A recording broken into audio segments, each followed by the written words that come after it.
이렇게 가르면 줄기까지 아주 곱게 갈아져요.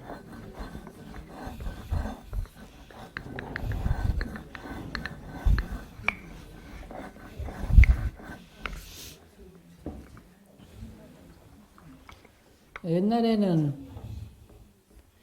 이런 차연이 동으로 만들어진 게 있었고, 돌로 만들어진 것들은 이제 약연이라 그래서 크게 약을 이렇게 절단하는 용으로 이렇게 썼는데, 이게 우리나라 다도 역사에서는 고려 시대 때까지 이 점다법이 있었는데, 조선조에 와서 이게 다 끊어졌어요. 그러니까 고려조의 이 다래법을 주례로 바꿔요. 그러면서 이제 이 다도법이 다 사라지는 거죠. 그러다가 조선 후기에 이제 다도가 다시 이제 부활을 하는데, 그때 이제 부활이 된 다도법이 이제 지금 우리가 쓰고 있는 포다법이에요. 이거는 점다법이라고 하는 건데, 선원청규에 보면은 오전에는 점다를 하고 오후에는 전다를 한다. 그래서 점다, 전다라는 게 있어요. 전다는 끓인다는 거고, 점다는 물을 극점으로 끓인 다음에 물이 식어가는 시점에서 차를 넣는 거를 말해요. 그래서 지금 이제 우리가 그 말차를 가지고 말차 점다를 한다고 하는데, 그 말차 점다법은 점다 후투법이라 그래. 후투라는 것은 이제 물을 붓는 시점을 말하는데, 차를 먼저 넣느냐, 물을 먼저 넣느냐, 또 이제 차를 넣고 물을 넣고 또 차를 넣고 물을 넣고 이렇게 해서 섞어갖고 하는 거는 이제 중투법, 뭐 상투법, 뭐 하투법 이렇게 해가지고 이 그 물이 투입되는 시기를 놓고 이제 상투, 중투, 하투 또는 이제 후투 이제 이런 표현을 쓰죠. 일본식 말차법은 점다 후투법이에요.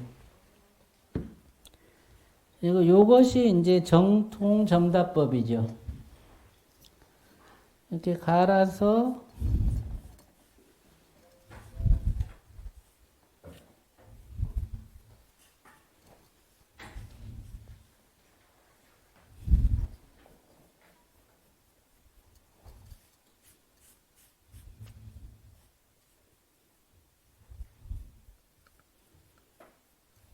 유구가 쓴 다경에서 말하는 다도법은 점다법을 말해요.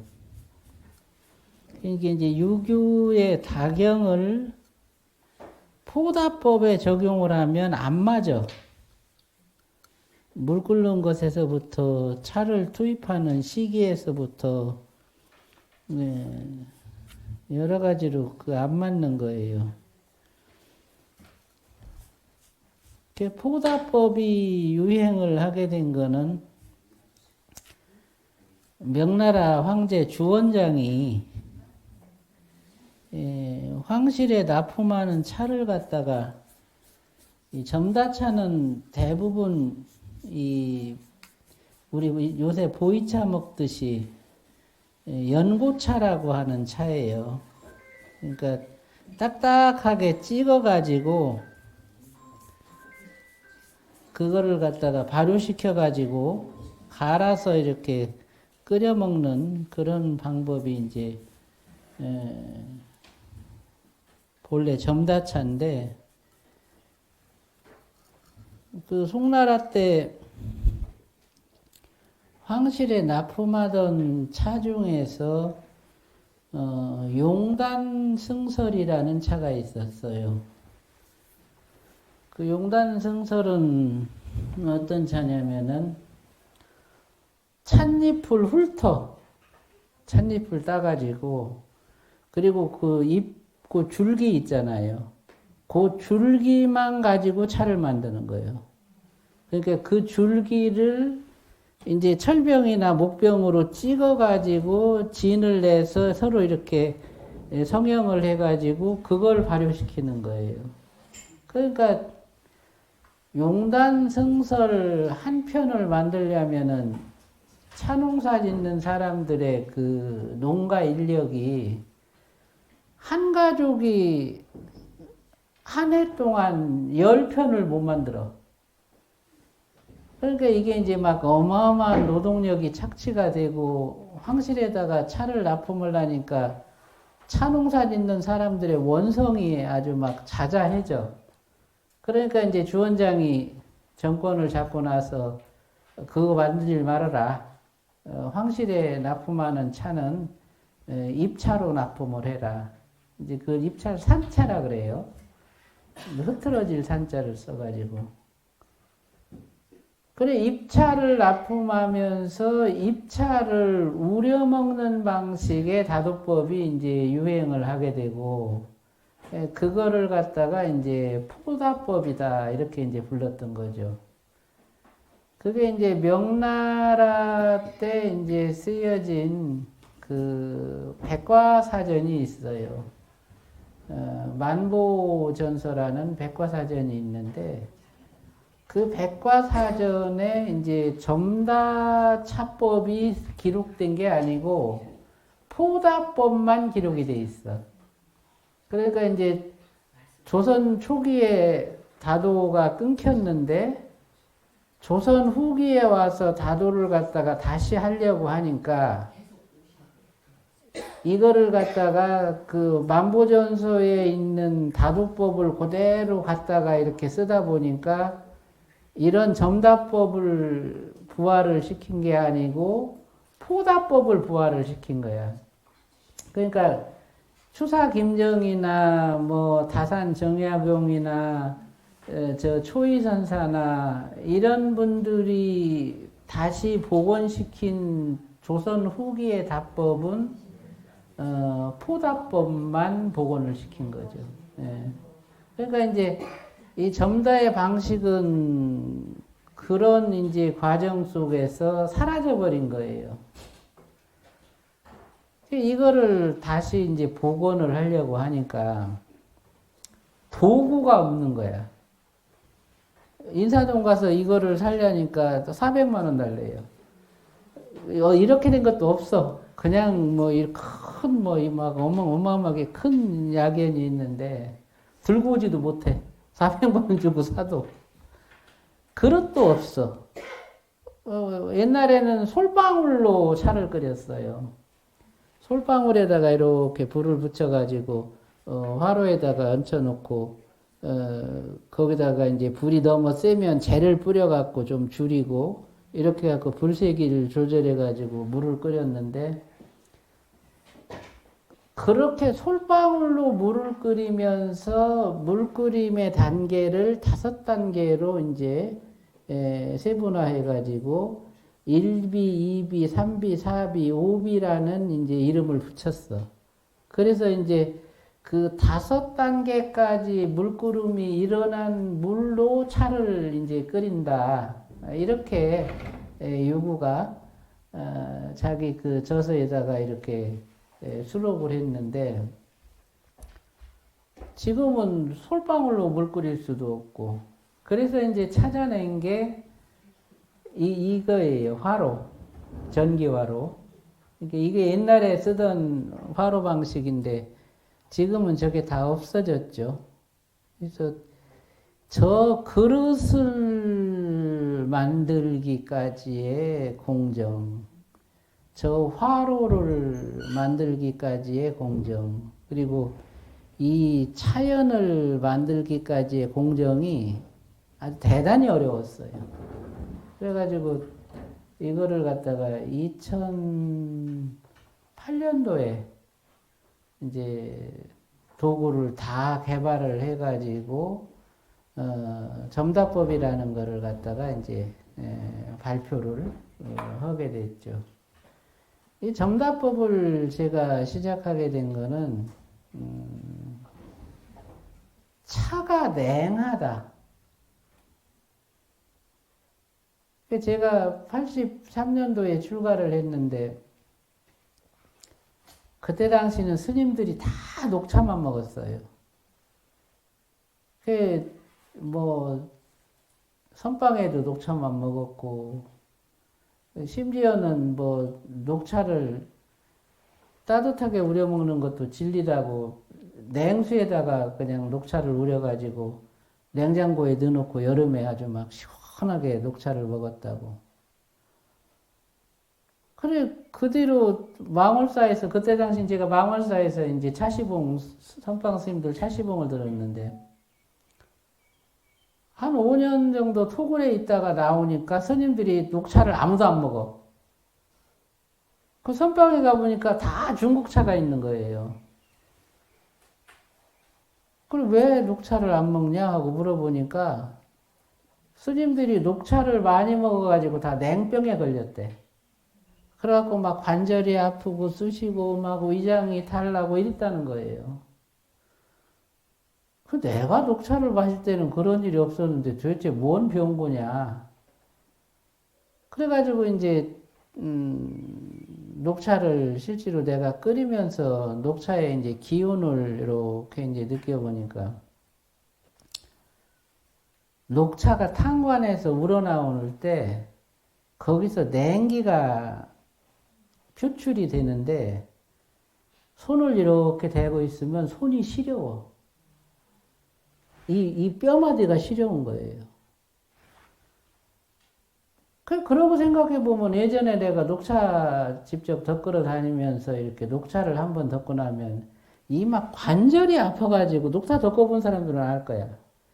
이 막 관절에 막 냉기가 박혀가지고 막 뻐근해서 이게 안 없어지거든, 잘. 지리산에 가면 녹차 덮는 할머니들이 다 관절염에 걸려 있어요. 전부 할머니네. 그래, 그거를, 녹차를 이렇게 넣어놓고 탄관에다가 손을 이렇게 대고 이렇게 기운을 느껴보니까 진짜 막 이 뼈마디가 시린 거예요. 아, 이게 녹차가 냉하다는 말이 맞구나. 그래가지고 이제 그때부터 녹차의 냉기를 제거해서 먹는 방법을 연구하기 시작한 거예요. 그리고 처음에는 이제 기공으로 녹차를 탄관에 우리면서 이제 이렇게 기운으로 쫙 해가지고 냉기를 뽑아내는 거예요. 그래가지고 탄관에서 따뜻한 기운이 나오면 그때 따라주는 거예요. 근데 그거는 너무 힘들어. 그게 한두 번이지 하루 종일 차를 이 접대를 한다고 생각하면은 이게 너무 힘든 거예요. 그 공정이. 그래가지고 이제 그 다음에 손을 댄 게 이제 법제야. 녹차의 냉기를 최대한 죽일 수 있는 방법을 이제 연구를 하는데, 그러면 발효를 통해서 냉기를 억제하기도 하고, 덕금의 온도, 무쇠솥에다가 한 400도 정도까지 올려가지고 녹차를 덮고 이제 구중구포를 하는 이제 그런 방식으로도 해보고, 또 이제 녹차를 이 비료를 안 주고 아주 열악한 환경에서 이제 녹차를 키워서 녹차의 냉기를 갖다가 이제 없애보기도 하고, 또 이제 녹차를 따는 시기를 해 뜨기 전에 녹차를 갖다가 이제 따서 녹차의 냉성이 최대한 나무에서 억제되도록 하는 그런 노력도 해보고 별짓을 다 했어요. 그래도 냉기가 나옵니다. 그래서 그 다음에 들여다본 것이 뭐냐면은 물을 들여다보기 시작했어요. 이 물의 힘으로 녹차의 냉기를 제압을 해야 되는구나. 물을 들여다보면서 그 방법을 찾은 거예요. 그래서 이제 그런 얘기가 있어요. 다도의 궁극은 물의 원신과 차의 신이 만나도록 하는 것이다. 물의 원신이라는 게 뭘까? 또 차의 신이라는 게 뭘까? 그게 뭔지 알아야 만나게 할 거 아니야.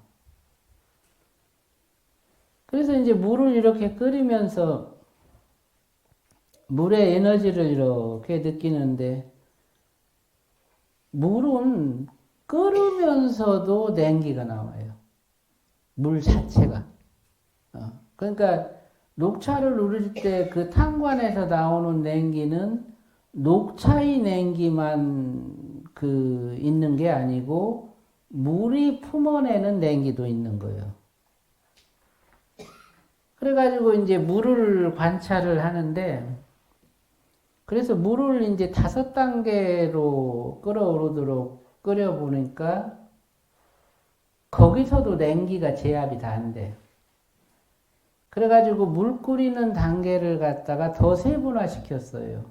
그래갖고 물 끓이는 단계를 8단계로 처음에 끓일 때부터 극점으로 끓어올릴 때까지를 8단계로 나누고 다시 식어서 이렇게 물이 이제 가라앉는 그거를 5단계로 나눠가지고 끓었다가 가라앉는 거를 13단계로 구분을 해가지고 그 13단계 각각의 시점에서 물의 냉기가 사라지는 시점, 그리고 이제 물이 그 따뜻한 에너지를 갖다가 표출하는 시점, 그리고 물이 차의 입자를 가장 잘게 쪼갤 수 있는 시점.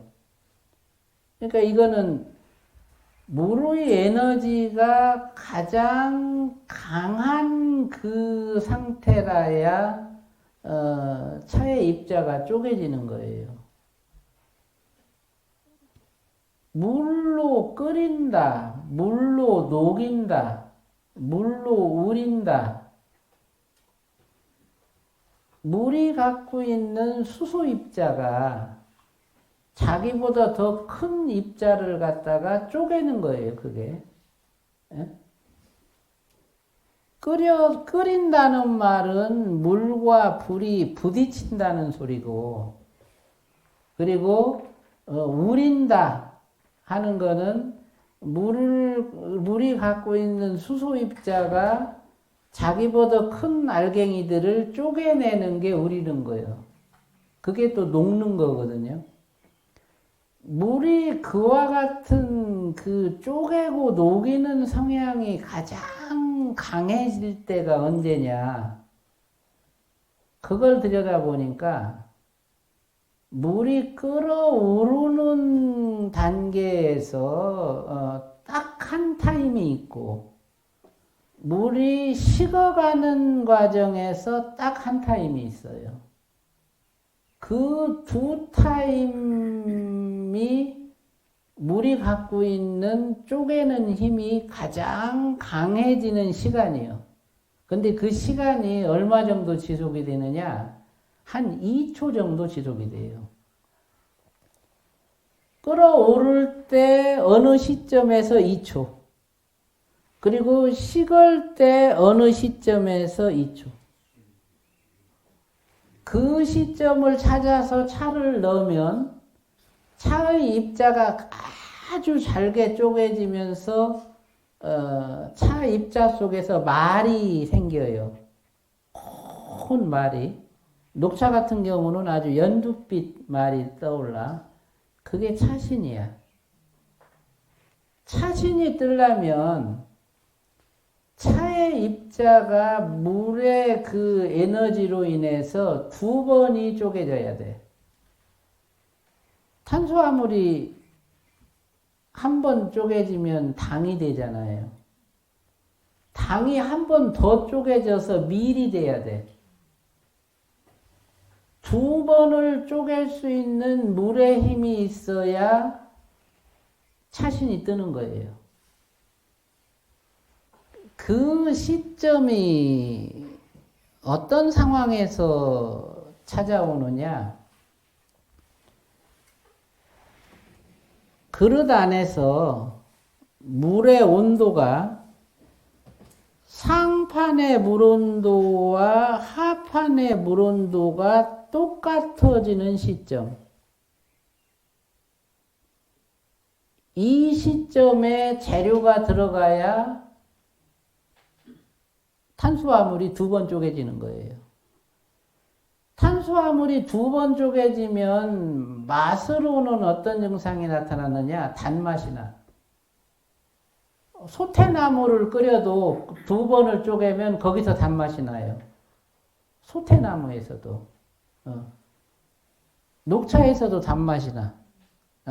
두 번이 쪼개지면. 형상으로는 말이 떠. 아주 큰 연두빛 말이 떠. 커피 같은 경우는 점달을 하면 그렇게 두 번이 쪼개지잖아요. 그럼 커피 자체가 달아지고 그러면서 거기서 아주 큰 기름기가 떠요. 그게 아주 아름다워. 그 모습이. 그게 이제 물이 재료의 입자를 가장 잘게 쪼개는 그 시점, 이거를 갖다가 이제 그 마이크로 클러스터라 그래요. 아주 작게 잘라낸다. 그리고 마이크로 클러스터가 조정되는 그 상황을 뭐라고 하냐면은 양자적 균형이라 그래. 물의 온도가 상판과 하판의 온도가 똑같아지는 시점에 양자적 균형이 생기고, 수소가 양자적 균형을 이루었을 때 재료를 끌어내는 힘이 가장 강해진다. 그걸 찾아낸 거야. 그걸 찾아내고 그걸 구현할 수 있는 이제 세팅을 한 거예요. 그게 구현이 되려면 예를 들어 전다 같은 경우는 물이 끓어오르는 시점에서 약 2초간 양자적 균형이 이루어지고, 그때 차를 넣으면 그 2초간의 양자적 균형으로 차가 두 번 쪼개져요. 불을 끄고 물이 식을 때도 그 2초간 양자적 균형이 이루어지는데, 그때 차를 넣으면 마찬가지로 두 번 쪼개져요. 물이 식을 때 차를 넣는 이거를 점다라 그래. 물이 식는 시점에서 차가 들어가는 시점을 마음으로 정해서 넣는다. 그게 점다요. 물이 끓어오르는 시점에 그 양자적 균형이 이루어지는 그 시점에서 재료를 넣는 거는 전다요. 끓일 전자. 그때 재료를 넣고 8단계까지 끓이면 그게 전다가 되는 거예요. 8단계에서 불을 꺼. 그러고 나면 얘가 이제 두 번 쪼개져 있어요. 그래서 이제 재료에 따라서 전달을 할 거냐 점달을 할 거냐를 정해. 그래서 녹차는 이제 점다용 차로 좋고요. 보이차나 뭐 이런 것도 다 점다용 차로 쓸 수가 있어요. 뿌리차 같은 경우도 뭐 생강차, 뭐 우엉차, 뭐 이런 것들 다 점다용으로 쓸 수 있고요. 이제 그 뽕나무차, 상지차라 그러죠. 상지, 뽕나무 가지차, 뭐 이런 나뭇가지, 줄기 이런 거를 할 때는 전달을 해요. 예. 그러니까 어떤 재료가 예를 잡고 분말을 곱게 낼 수 있는 재료라면 그거는 점다용으로 쓰고 분말이 잘 안 내지는 거는 전다용으로 쓰는 거예요. 예, 그래서 이제 답법이 요 형식의 답법은 점답법이냐 전답법이냐 그 두 가지 답법이 있고 지금 우리가 하고 있는 요 녹차는 점답법이에요.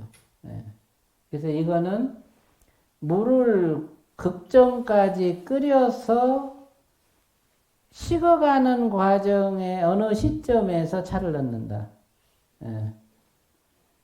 그래서 그거를 아는 게 언제 차를 넣을 것인가 이거를 아는 게 이 점달을 하는 데 있어서 80%를 좌우해요.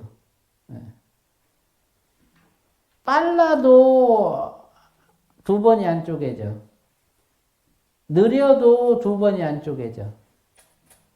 딱 그 시점에 넣어야 두 번이 쪼개져요. 네. 그러니까 똑같은 재료를 가지고 똑같이 차를 끓이는데도 맛이 다 천양지차예요. 네. 똑같지가 않아.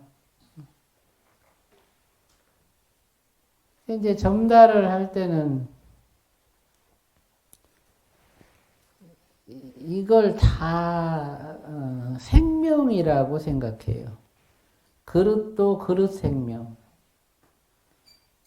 화로도 화로 생명, 불 생명이지.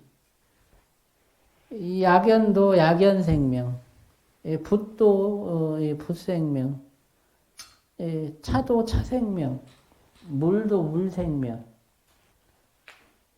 왜 이거를 생명이라고 부르느냐? 생명은 교류할 수 있는 대상이에요.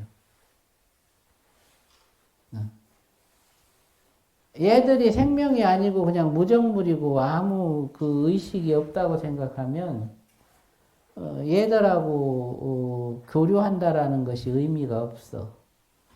근데 얘들을 생명이라고 생각하면 이제 교류의 대상이 될 수 있다.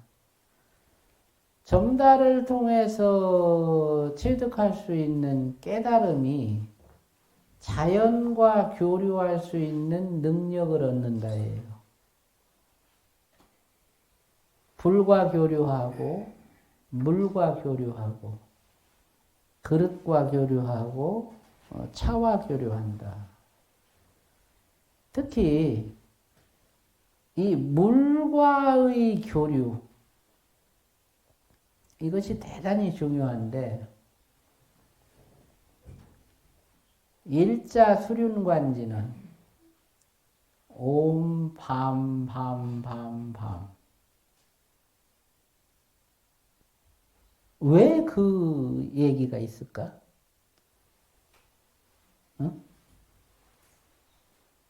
일자 수륜관지는 수륜관을 하는데 그 진원이 옴, 밤, 밤, 밤이에요. 옴은 단이 세워지는 자리를 이제 옴으로 표시하고 실제로 물의 그 륜, 수륜, 사륜이 있어요. 지륜, 수륜, 화륜, 풍륜이 있는데 지수화풍 4대죠.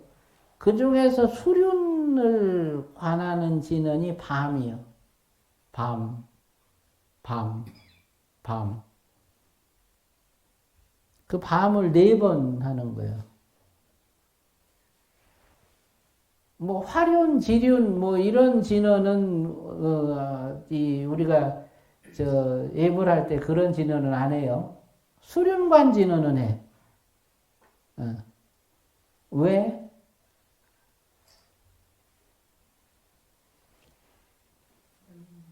내 몸이 물로 이루어져 있어. 우리가 사는 이 세계는 물과 바람이 부딪혀서 생긴 거예요. 물이 우주자기풍하고 부딪혀가지고 거기서 물질이 나와요. 거기서 공간과 이 세계가 벌어져. 그 물의 본질을 관하는 진언이 밤이요, 밤. 밤.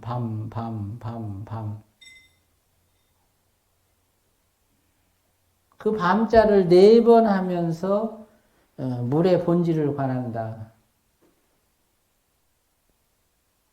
그럼 그 밤이라는 소리가 무슨 소리냐?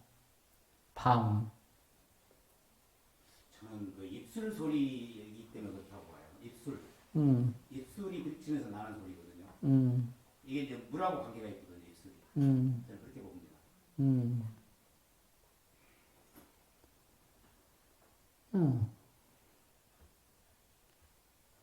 밤나무 밤. 뭐 어두운 밤.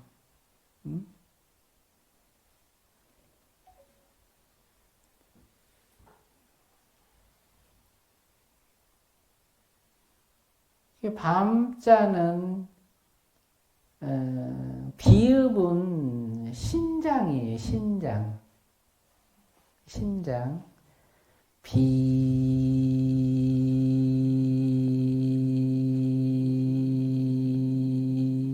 입술꼬리를 울려서 어깨로 진동을 받아서 등줄기를 타고 내려가서 신장을 올린다.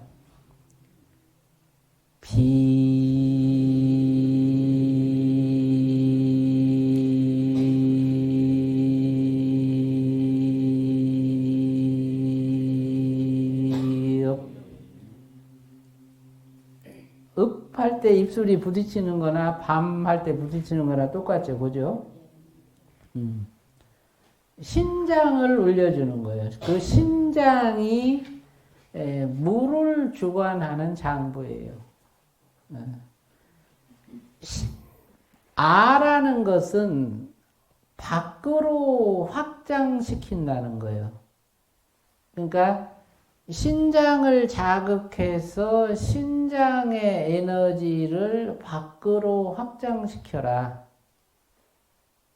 미음은 고정된 틀을 이루는 걸 말해요. 그것으로서 고정된 틀을 이루어라. 아까 우리 낮에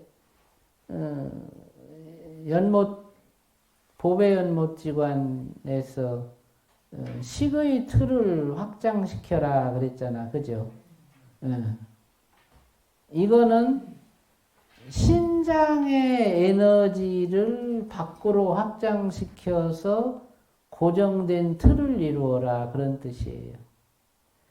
입술의 떨림으로 안면신경과 3차 신경을 자극하고 그 떨림으로 사내실을 울려서 사내실에서 촉발된 생체 에너지를 등줄기를 타고 신장으로 내려서 신장에 내재된 칠식의 에너지를 갖다가 깨우고 그거를 갖다가 밖으로 확장시켜라. 그거를 고정된 틀로 삼아라. 그렇게 해서 신장을 자극해가지고 그 에너지를 밖으로 펼쳐서 물과 교류해요.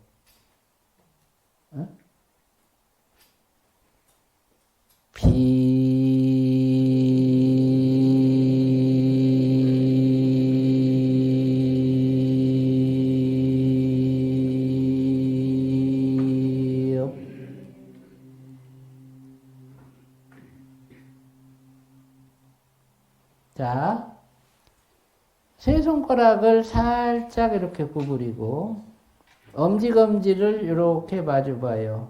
바깥몸 신근. 자, 요 자세로 비읍 발성을 하면서 엄지검지 사이에 바깥몸의 그 감각을 갖다가 세워요.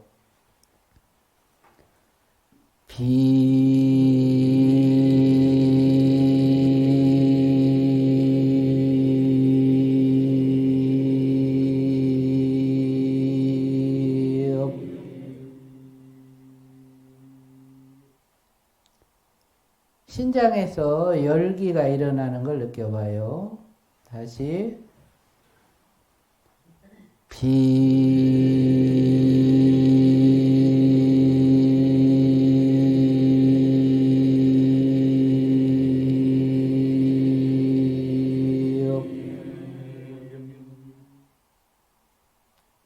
한 번 더.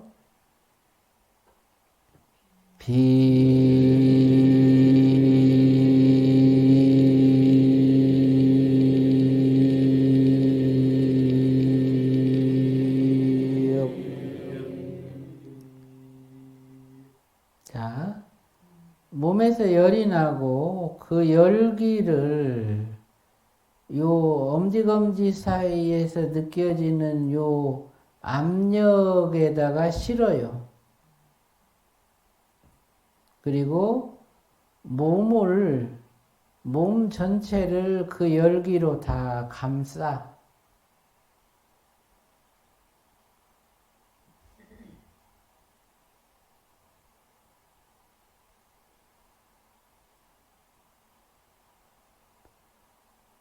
엄지검지 사이에서 지금 이 탄관에서 끓고 있는 물을 느껴봐요.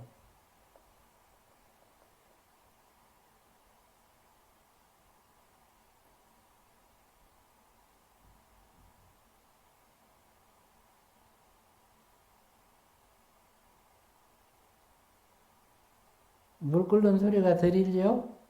네. 자, 그 소리를 들으면서 엄지검지 사이에서 물의 그 에너지 느낌을 한번 느껴봐요.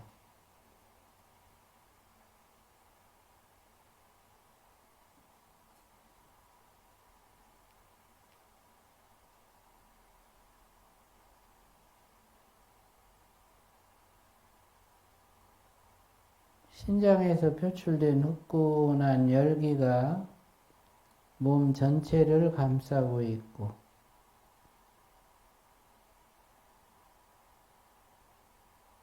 엄지검지 사이에서도 그 열기가 느껴져요.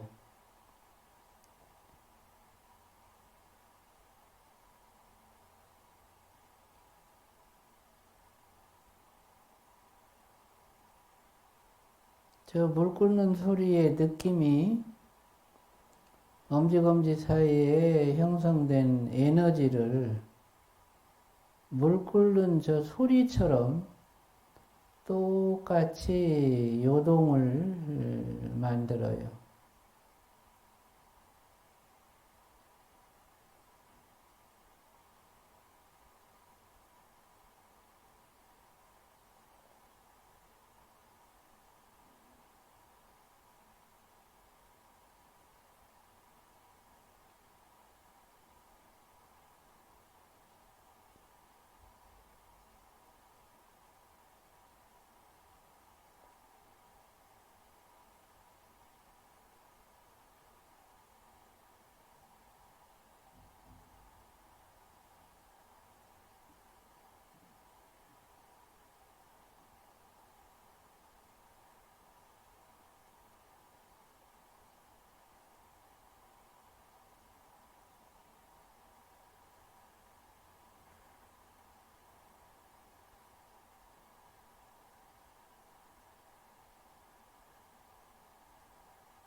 물이 불의 열기를 받아들이는 것이 그대로 내 몸으로 느껴져요.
물의 에너지가 몸을 씻어주고 장부를 순화해주는 효과가 대단해요.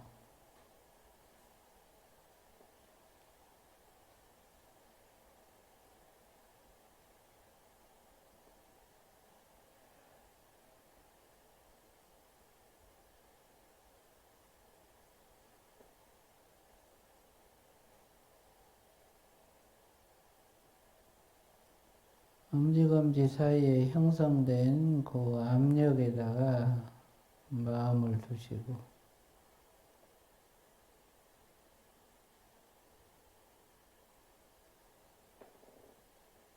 물과 일치를 이루세요.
지금 이제 물 끓는 상태가 이제 일비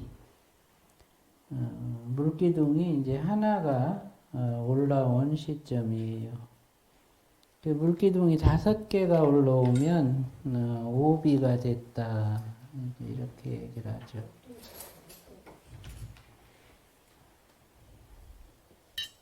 찍어도 잘 안 보여. 눈으로 보기 전에 에너지로 느끼는 게 더 중요해요. 아, 이 솟아오르는 거. 그거요?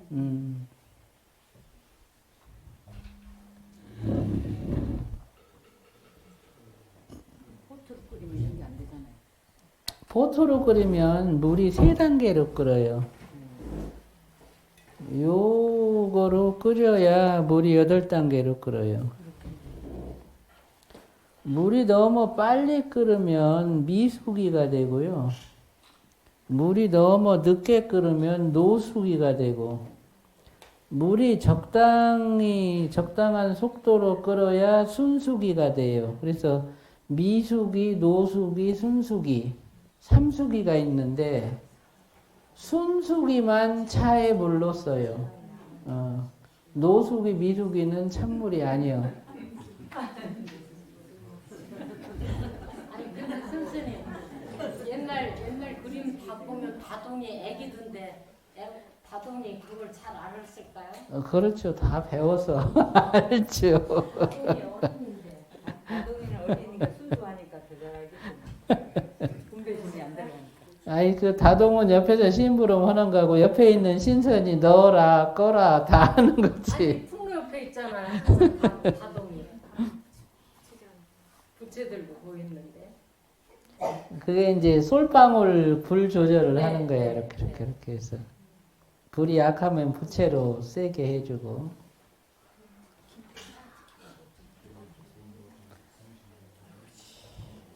지금이 이제 2비 정도가 됐는데요. 전달을 할 때는 요때 차를 넣는 거예요.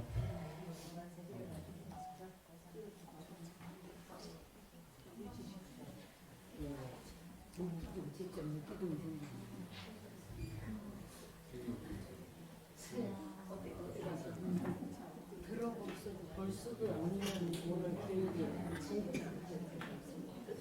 내일 사서 약 올려. 약 올려.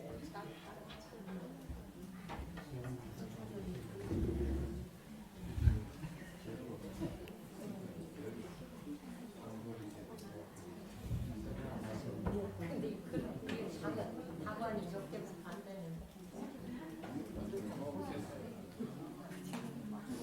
아니 다관이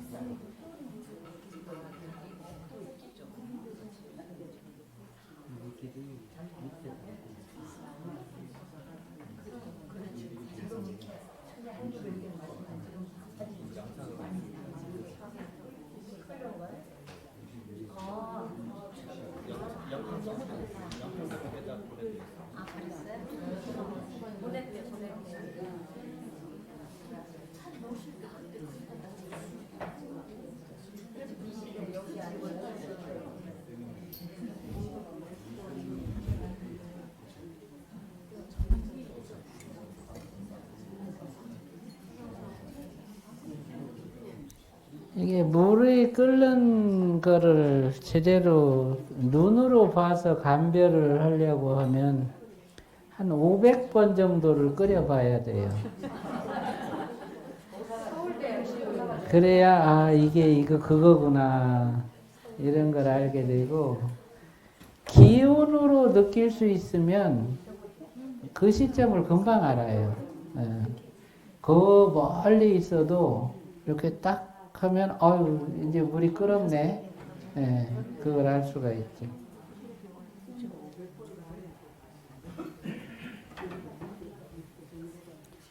물이 극점으로 끓어오르면 물방울이 튀어 올라요. 물이 막 출렁출렁하면서 물방울이 이렇게 퐁퐁 튀어 오르는 시점, 이게 극점으로 끓은 때다. 100도가 넘을 수도 있어요.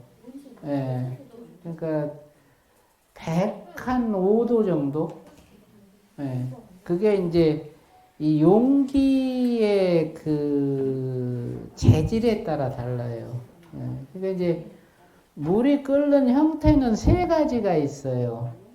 이제 환원, 산화, 중화, 이 세 가지가 있는데, 산화는 물이 이렇게 끓는 거예요.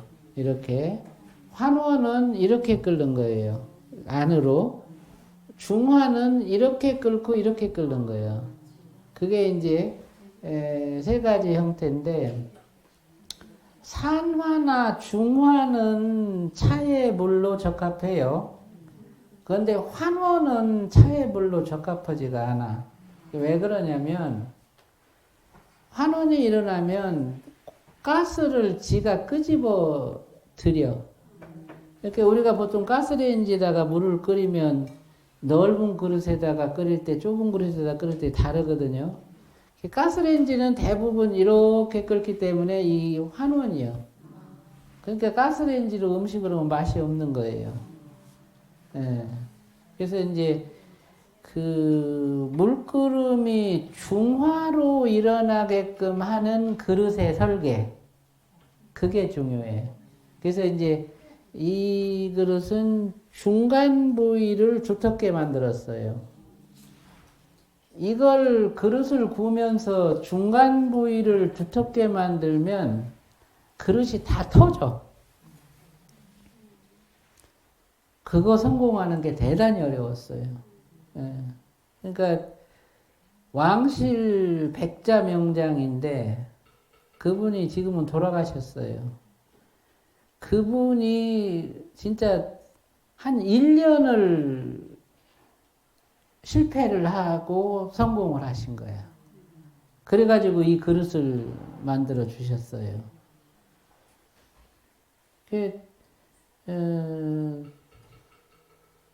제가 그분한테 중화를 구현할 수 있는 그릇이 필요합니다.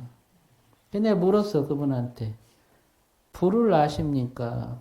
예, 제가 평생 도자기를 해서 불을 압니다. 몇 가지 불이 있습니까? 산화불이 있고 환원불이 있습니다.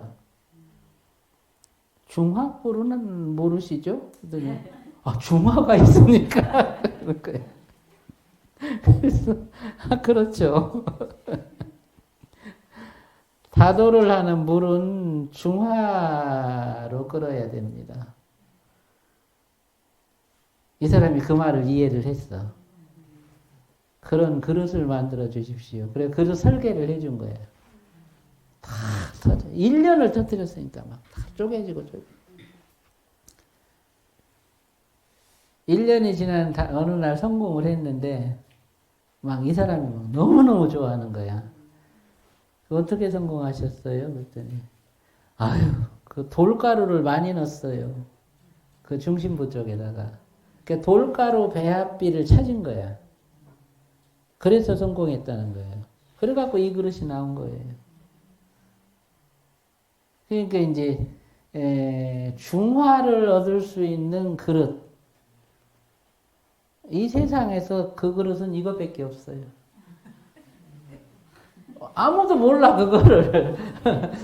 중화가 있다는 줄 모르는 거야.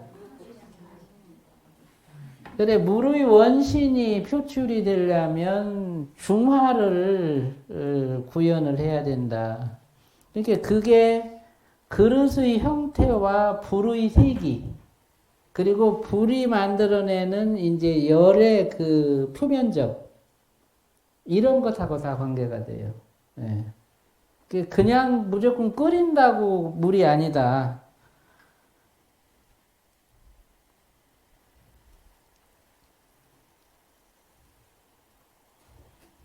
이제 한 3비에서 4비 정도 올라가고 있어요. 그러니까 처음 1비가 나와서 5비까지 가는 것도 시간이 꽤 걸리지, 그죠? 예. 이 속도로 끓어야 돼요. 근데 커피포드는 어때? 바르르 하면 끝이잖아, 그지? 걔는 3단계로 끓는 거예요. 커피포드는.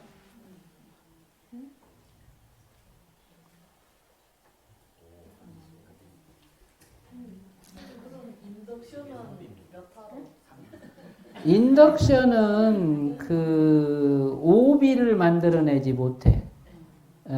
그리고 걔는 불이 이렇게 응집이 안 되고 퍼졌잖아. 그래가지고 안 돼. 그래갖고 인덕션은 그 온도 조절기를 끊고 그냥 열판이 최대한 이렇게 가열될 수 있도록 그렇게 해서 써야 되는데 만족스럽지가 않아. 이 돌을 쓰는 거는 이 돌하고 저 열판이 열을 머금고 있으라고 이걸 쓰는 거예요. 불을 끄고 차를 넣잖아. 그러면 특정한 시간 동안 특정한 온도가 유지가 돼야 돼. 그래야 2번이 쪼개지는 거예요. 인덕션은 그게 안 돼. 그래서 이거는 지금 원자 계산이 엄청 나와요. 이 화산석에.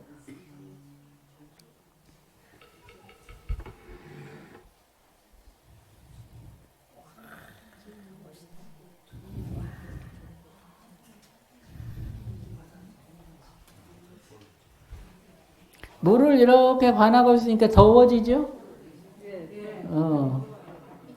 이게 무슨 어디 가서 특별한 치료를 할 필요가 없어요. 그냥 물만 끓이면서 이러고 있으면 다 치료가 되는 거예요.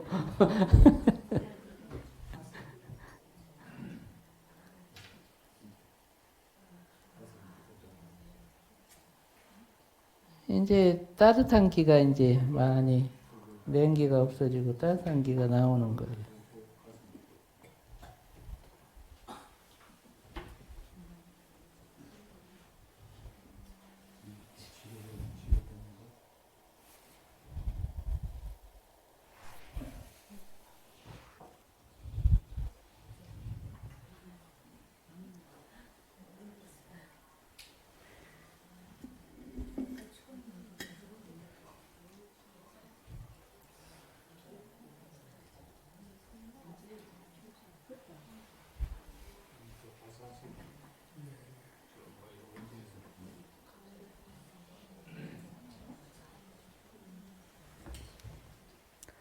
오히려 물이 끓을수록 순해져요.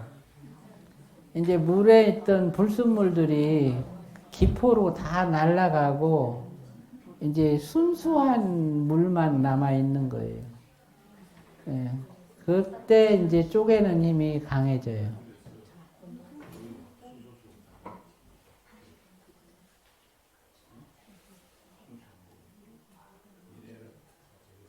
요새 물을 한번 끓인 거는 또 끓이면 안 된다고 그러는 거 맞습니까? 아니요. 물을 끓이고 식혔다가 또 끓이고 식혔다가 또 끓이고 백비탕이라는 게 있어요. 그러니까 요게 이제 한 번에 5비를 끓이잖아요. 그러니까 20번 끓이고 식힌 물은 최고의 물이야. 그 물처럼 좋은 약은 없어요. 오비라는 것이 5번 끓었다가 다시 아니 한 번 끓었다가 다시 가라앉는다. 아니. 한 번 물을 끓일 때 5비가 일어나. 1비, 2비, 3비, 4비, 5비가 이제 한 번 끓은 거예요. 물기둥이 5번. 그렇지. 그거를 100비를 한다니까 20번 끓이는 거지. 예. 그 물이 최고의 물이요. 아이, 그 초이선사가 그 백비탕을 끓여가지고 등에다 짊어지고 서울까지 왔다잖아. 집에도 다관에 그냥 장미가 있나요? 이게 디귿자예요. 디귿. 한글 디귿. 요거는 지읒자예요. 디귿은 머리와 가슴을 서로 연결해라. 그런 뜻이고, 얘가 머리고 얘가 가슴이야. 지읒은 머리꼴 속을 울려라. 이게 머리를 울리는 거예요. 똑같아. 상감만 봐도 이렇게 얻어먹지 못하네. 상감만 봐도 어려워요. 21세기에.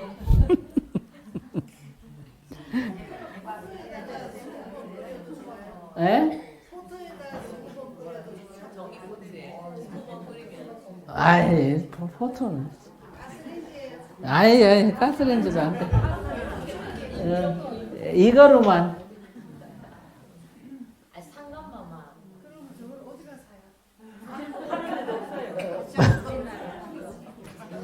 이거 만들어야 돼. 지금 가마솥에 끓이는 거. 가마솥은 좀 낫죠. 왜 그러면 가마솥이 열을 머금는 게 많아가지고, 어떤 사람이 양은솥에다가 뱀을 넣고 끓였어요. 3일을 끓였는데도 뱀이 그대로 있는 거야. 근데 가마솥에다 끓이니까 4시간 끓이니까 뱀이 다 풀어져. 그 차이요. 가마솥을 그러면 가스레인지에 올려놓고 아니, 조금 나아요.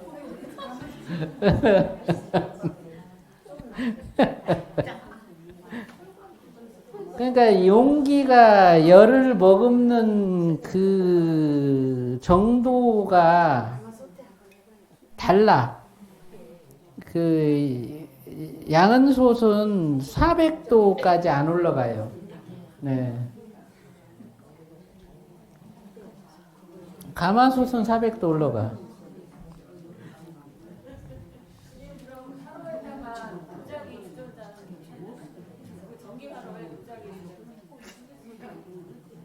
도자기 주전자도 그 중화가 일어나도록 구조가 돼 있으면 좋은데, 그게 안 돼 있으면은 안 돼. 그 일본 사람들이 무쇠 그 탕관 만들잖아요. 그 무쇠 탕관의 그 중심에 꽃처럼 3개가 이렇게 또록 뽕뽕뽕 이렇게 돼 있어.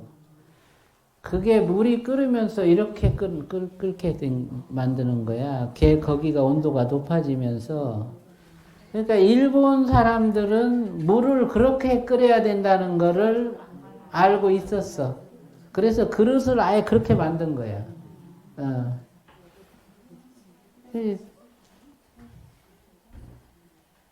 우리나라는 일본보다 다도가 먼저 시작됐는데도 전혀 그런 게 없었지.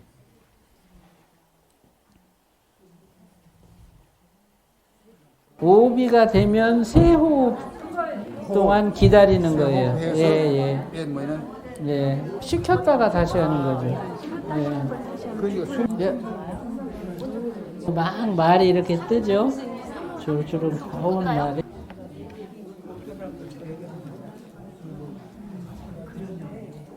이제 차를 화로에서 내리는 시점이 또 중요해요.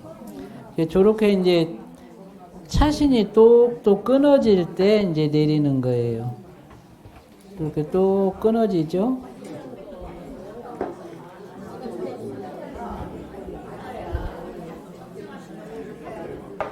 기다려야 돼. 이제 차가 익을 때까지 기다려야 돼요. 차가 익을 때까지 기다리는 동안 우리 종실 스님이 시를 하나, 마이크가 뭐 하나 있나 또? 이 기다리는 시간이 시를 읊는 시간이에요, 원래. 제가 볼 때 오늘 이 차는 3정승 이상 상감마마만 드실 수 있는 차인 것 같아요. 그래서 내소사에 해안 큰 스님 시가 너무 멋있어가지고 제가 애우는 시를 안 하고 이거를 하는 거예요. 잘 들어주세요. 네.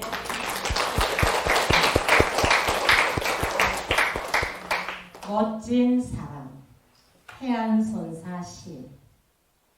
고요한 달밤에 검은 고를 안고 오는 벗이나 단소를 손에 쥐고 오는 친구가 있다면 구태여 줄을 골라 곡조를 안에 들어도 좋다.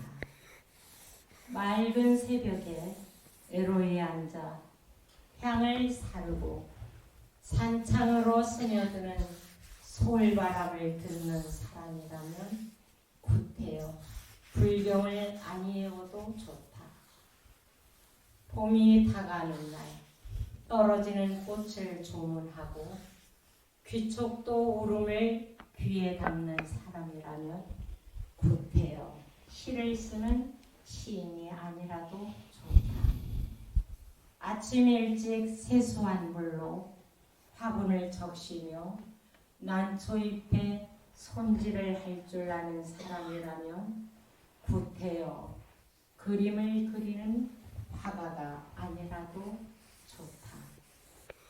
구름을 찾아가다가 바람을 베게 하고 바위에서 한가히 잠든 스님을 보거든 아예 돌아가는 속된 말을 묻지 않아도 좋다. 야점 사양에 길 가다가 술을 사는 사람을 만나거든 어디로 가는 나그네인가 다정히 인사하고 아예 가고 오는 세상 시름일랑 묻지 않아도 좋다.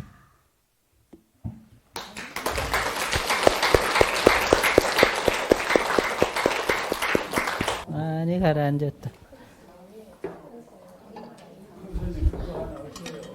뭐요?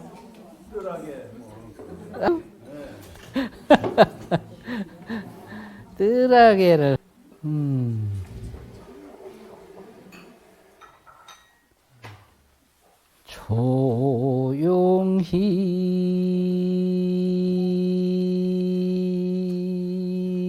조용히 눈을 감고 풍광에 젖어드니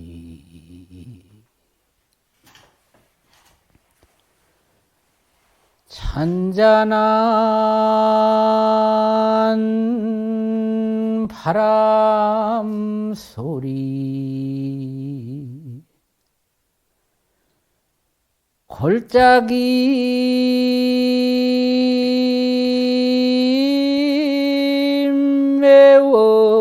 메워오고 코끝에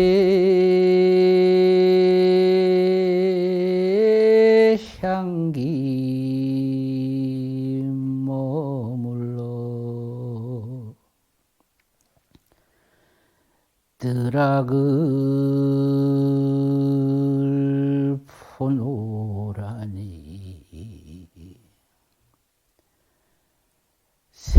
하얀 차두꽃이 햇살을 토해낸다. 그 비치던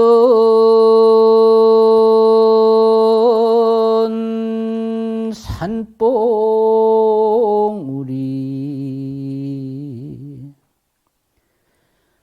꽃잎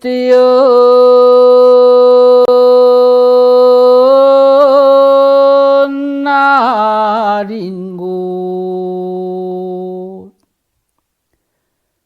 지극하니 볕을 삼아 천도를 논하노니 영평정 토꽃 피는 고래 봄이 더욱 깊어간다.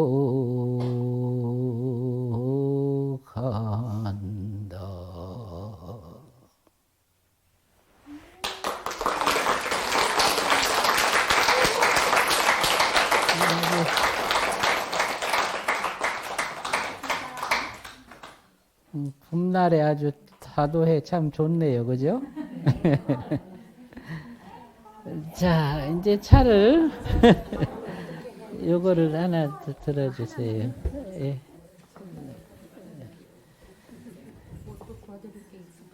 아니요, 요거 이제 떠주면 잔에다가 따라주는데 많이씩 따면 안 돼요. 제가 양을 가늠해 드릴게요.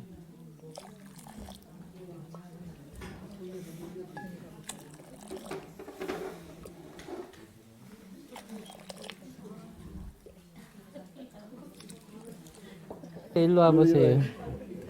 요만큼만 따라드리세요. 예, 많이씩 따라드리지 말고 그걸 식히면서 드셔야 돼요. 볶는 기계보다 훨씬 빨리 익고요.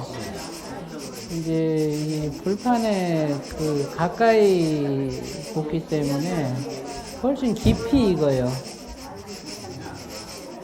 기계볶음보다 훨씬 아주 그 로스팅 그게 잘 되죠. 점다용 커피는 새까맣게 안 볶아요. 이제 제가 이제 스승님으로 모시고 지금 공부를 하고 있는데 스님 본명이 구선이시래요. 구선.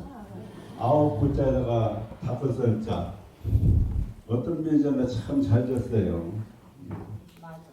구자는 이게 그 무슨 수리를 해가지고 김장 숫자라고 그러던데 이제 다 완성했다는 얘기예요.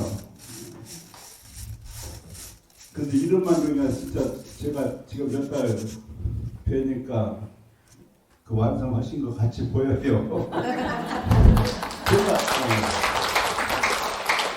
제가 그런 안목은 없으니까 그런 것 같다 못하죠. 근데 이제 구선인데 제가 신선자로 이름을 바꿔드리려고 그래요. 부처님을 금선이라고 그래요. 세금자에다가 황금금자에다가 신선선자. 최고의 결제 같다는 거죠. 그렇죠, 선생님. 그 말씀이죠. 그런데 저는 그런 경지가 아니고요. 아, 그럴까요? 가만히 계세요.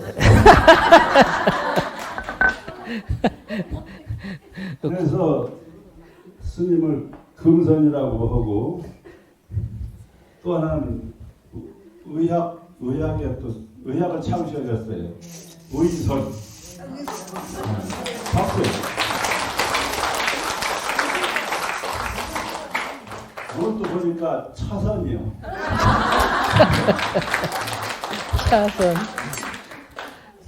또 이 금선께서 전자무이선이래요. 전자무이선. 전자물리라고 맞아요? 전자선이라고 해야 돼요? 전자물리선이라고 했잖아요. 하여튼 전자물리선 내가 아는 거로는 전자물리의 최고 최고 경제 같다고 신선선자 전부 다 양자물리선 양자역학에 대해서 학계에서 발견하지 못한 거를 큰 스님이 발견했는데 초양자 이제서 초양자 물리학에서 얘기한답니다. 우리 큰 스님께서 10여 년 전에 말씀하셨는데 그 양자 물리선 시가 또 굉장히 좋아요. 시가 그냥 시가 아니고 선시인데 선시 법문이죠.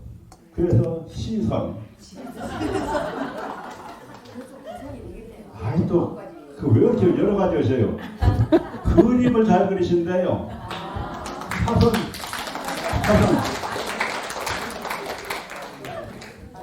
아까 우리 들어서 확인했잖아요. 가선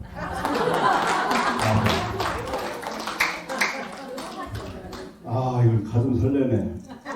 천지합일선 그 앞으로 저는 첨선자 안 쓰고 구자 신선자 쓰랍니다.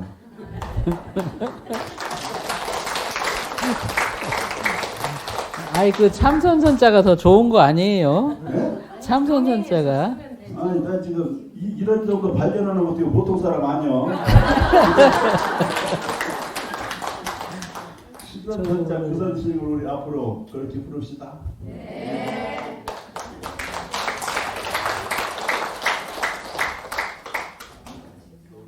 처음에 출가할 때 은사스님이 너는 마지막까지 닦아라 그래가지고 구선이라고 지어줬거든요. 다 닦았다는 말씀이에요. 아니에요. 닦으라고. 이 정도면 착각한 거죠? 이 다도가 참 재밌어요. 제가 이 다도를 가르칠 때는 아주 엄격하게 가르쳐요. 그래서 이거를 배우고 나면 이 물과 교류할 줄 알고, 이 불과 교류할 줄 알고, 이 그릇과 교류할 줄 알고, 이런 이제 역량이 갖추어지도록 이 다도를 이제 가르치다 보니까 엄격하지 않으면 그게 안 돼요. 그 이제 우리 저한테 다도 배운 분들이 몇 분 있어요. 여기 명상 스님도 배웠고, 저기 우태 씨도 배웠고, 우리 요 보살이도 배웠고, 아주 저 사람들은 아주 그냥 막 울면서 배웠어요. 그래서 조금만 어긋나면 다 갖다 버려라 그래가지고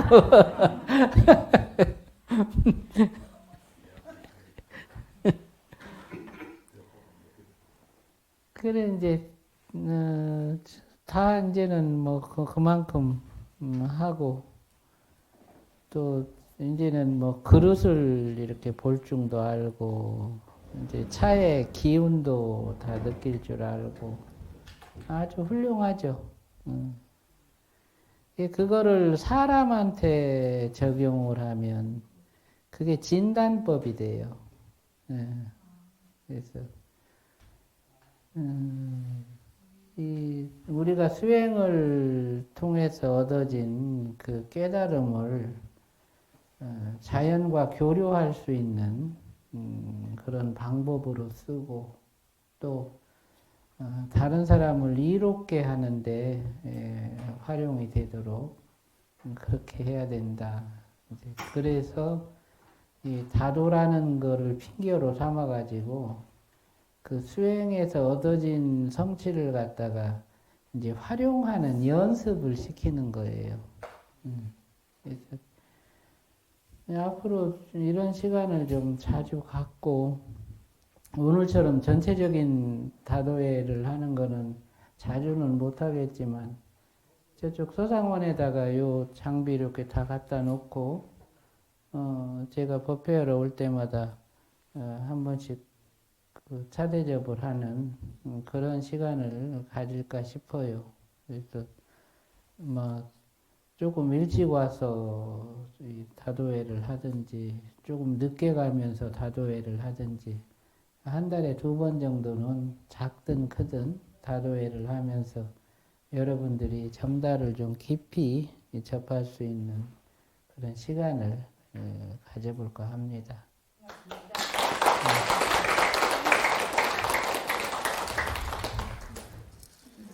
요거는 이제 커피 점다인데요. 시간이 좀 꽤 돼가지고,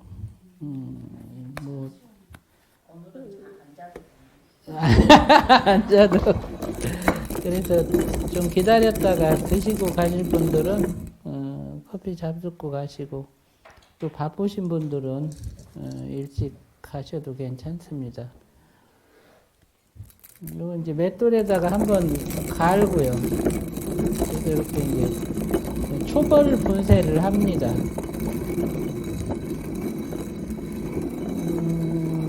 점다 커피는 이제 이렇게 보시듯이 일반 그 드립 커피보다는 배전을 약하게 합니다. 왜 그러냐면 이 점다 커피는 물에다가 커피를 녹여 먹는 겁니다.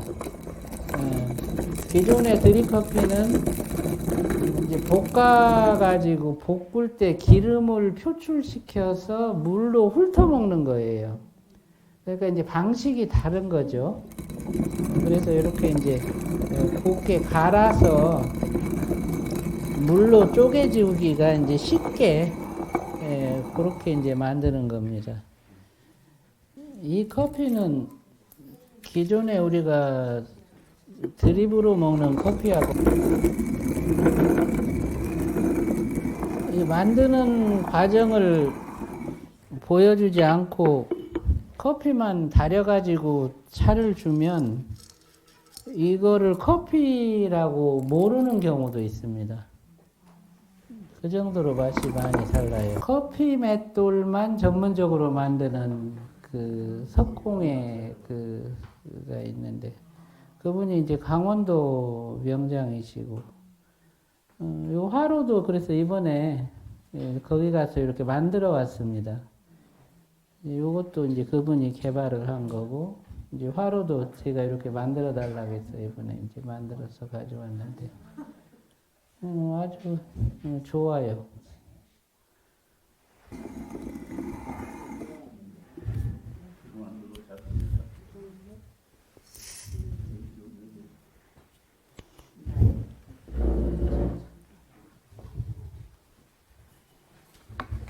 그 정도 양이면 한 15명이 먹을 수 있습니다. 커피는 밤늦게 마셔도 잠이 잘 옵니다.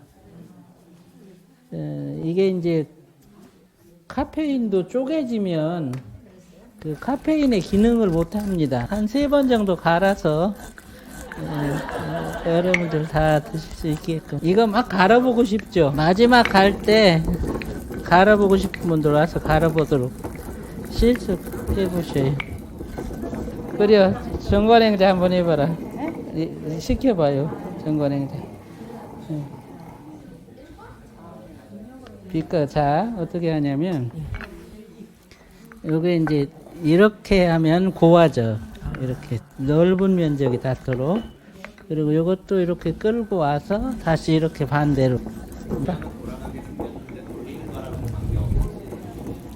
약간 더 각도를.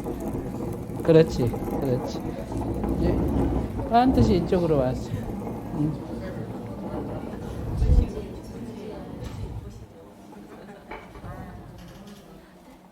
너는 음식 하는 거 좋아하니까 다도하면 잘할 거야. 차가 음식의 마무리고 음식의 시작이야. 이제 입자의 비율이 중요해요. 이게 이제 이렇게 갈면 아주 고운 입자가 있고 중간 입자가 있고 좀 거친 입자가 있는데 고운 입자가 60%, 중간 입자가 20%, 거친 입자가 20%. 그 정도 비율로 갈아야 차 맛이 좋아져요. 그 맛이 풍부해지죠.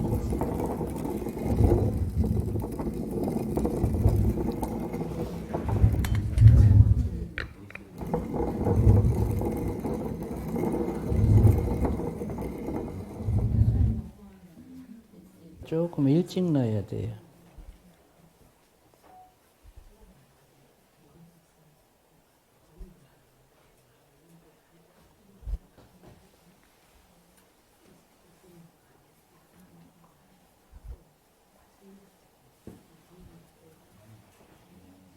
자, 이제 차가 익었어요.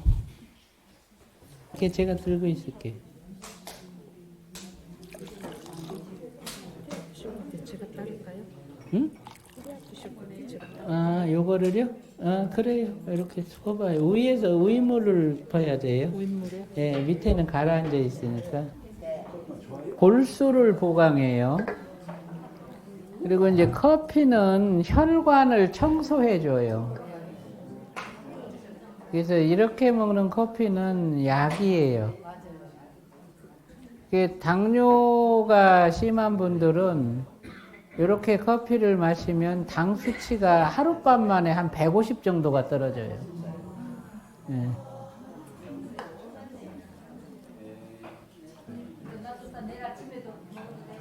아침에 먹어도 좋아요. 맛있어요. 식으면 더 맛있어요. 제가 이 답법을 2008년도에 이제 특허를 냈어요. 점답법이라 그래가지고 이제 이 도구들도 이제 다 특허를 내고 차 끓이는 방법 자체를 특허를 냈어. 그래서 이제 커피 제조법도 특허를 내고.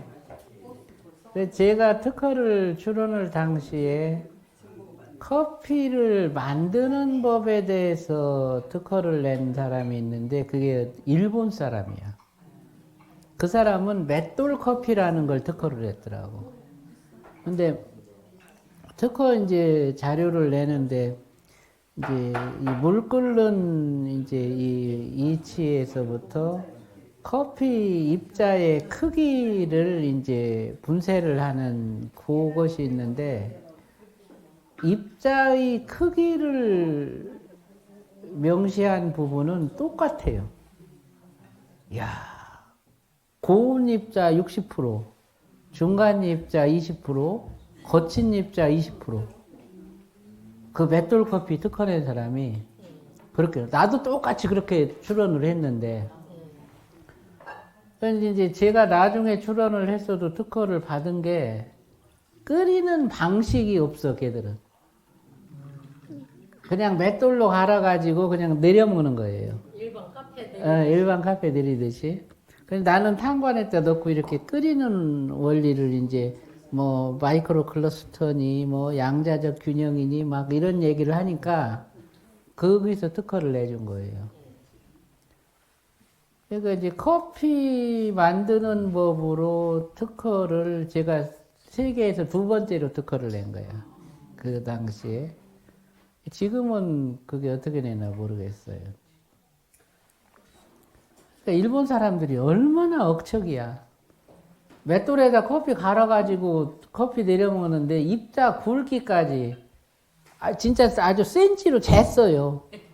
0. 몇 미리 이하, 뭐 0. 몇 미리 이하, 60%, 40, 20%, 20% 이렇게 해가지고. 그 참 대단하더라고. 저도 이거를 연구할 때 제가 이 다도 연구에 몰입했던 시간이 한 2년 정도 여기에 빠져 있었어요. 그러니까 제가 이렇게 지금까지 뭔가 이렇게 집중해서 해온 과정을 보면은 2년을 쏟아부었다는 건 엄청나게 많은 열정을 쏟아부은 거야. 그 2년 동안 연구해가지고 그 결과를 이제 책으로 내고 특허 출원하고 이렇게 했던 거죠. 약을 만드는 방법으로는 이것이 최고예요. 그러니까 어떤 일이 있었냐면 제가 이제 한의사들을 가르쳤는데 그 한의사들이 약을 그냥 중탕기에다 달여가지고 환자들한테 주고 이렇게 달여갖고 환자들한테 주는데 똑같은 약으로 그 질병이 안 나았던 환자가 이렇게 끓여주니까 질병이 나아요. 네. 그러니까 약을 다리는 방법에 따라서 약효가 얼만큼 달라지는지 거기서 증명이 됐다니까.